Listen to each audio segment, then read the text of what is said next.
3 दिसंबर 1971 रात के ठीक 8:45 भारत सो रहा था, लेकिन पाकिस्तान नहीं। पंजाब के आसमान में अचानक रडार स्क्रीन चमक उठी। एक नहीं, कई दुश्मन फाइटर जेट्स भारत की सीमा पार कर चुके थे। अमृतसर, पठानकोट, अवंतीपुर, एक एक एयरबेस सीधे खतरे में था। दिल्ली में बैठे अफसर समझ चुके थे, ये कोई चेतावनी नहीं थी, ये जंग की शुरुआत थी। और बॉर्डर पर खड़े जवानों को अब तक ये भी नहीं पता था कि अगली सुबह इतिहास बदलने वाली है। 1971 का साल, भारत और पाकिस्तान के बीच तनाव अपने चरम पर था। पूर्वी पाकिस्तान में हालात बिगड़ चुके थे। लाखों शरणार्थी जान बचाकर भारत आ चुके थे। पाकिस्तान को लग रहा था, अगर अभी पहला वार नहीं किया गया तो सब कुछ हाथ से निकल जाएगा। इसीलिए उन्होंने चुना प्रीएम्प्टिव स्ट्राइक। नाम दिया गया ऑपरेशन चंगेज खान। मकसद साफ था, भारतीय एयरफोर्स को पहले ही घंटे में कमजोर कर देना। लेकिन उन्होंने भारतीय जज्बे को गलत समझ लिया था। उसी रात पश्चिमी भारत के एक एयर डिफेंस कंट्रोल रूम में रेडार स्क्रीन से नजरें नहीं हट रही थी। अटैक कंफर्म हो चुका था। बिना देरी किए ऑर्डर निकला, स्क्रैम्बल द फाइटर्स। कुछ ही मिनटों में भारतीय फाइटर जेट्स रनवे से हवा में थे। अगली सुबह राजस्थान के रेगिस्तान में जो हुआ वो फिल्मों में बस एक सीन बनकर रह गया।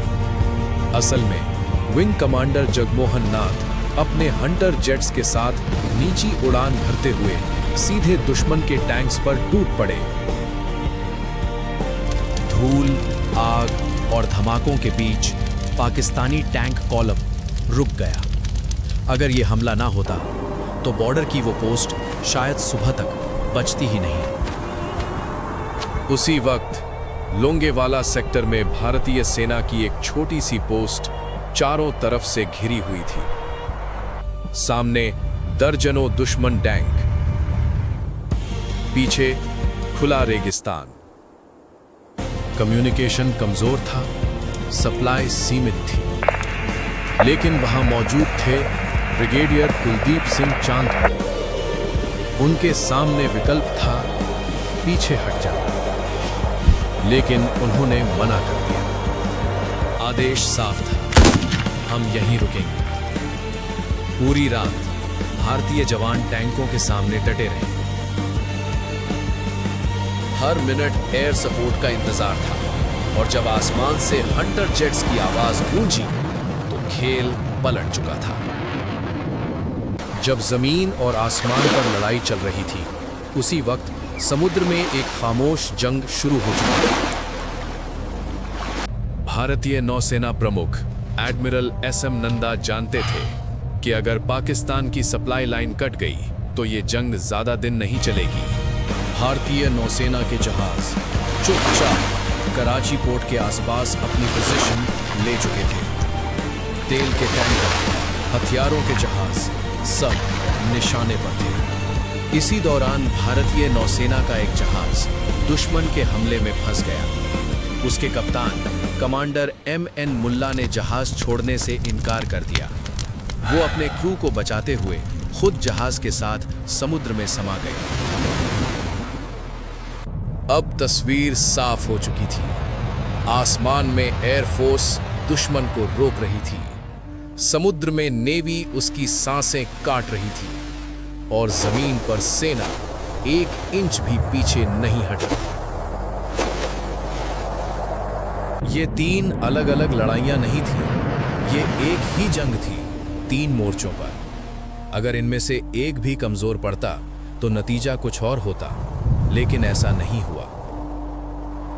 बॉर्डर 2 मूवी बहादुरी दिखाती है, लेकिन ये नहीं दिखाती वो फैसले जो अंधेरे कमरों में लिए गए, वो पायलट जो लौटने की गारंटी के बिना उड़े, वो नेवी ऑफिसर जो जानते थे कि लौटेंगे नहीं।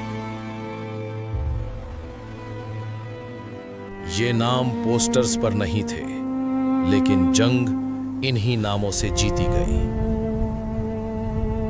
सिर्फ 13 दिन, 13 दिनों में भारत ने इतिहास बदल दिया।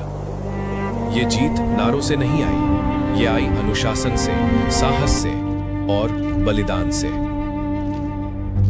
बॉर्डर 2 उस कहानी की एक झलक है। असल कहानी उन सैनिकों की है जिन्होंने बिना शोर किए देश को बचा लिया। यही थी वो सच्ची जंग जो पर्दे के पीछे लड़ी गई।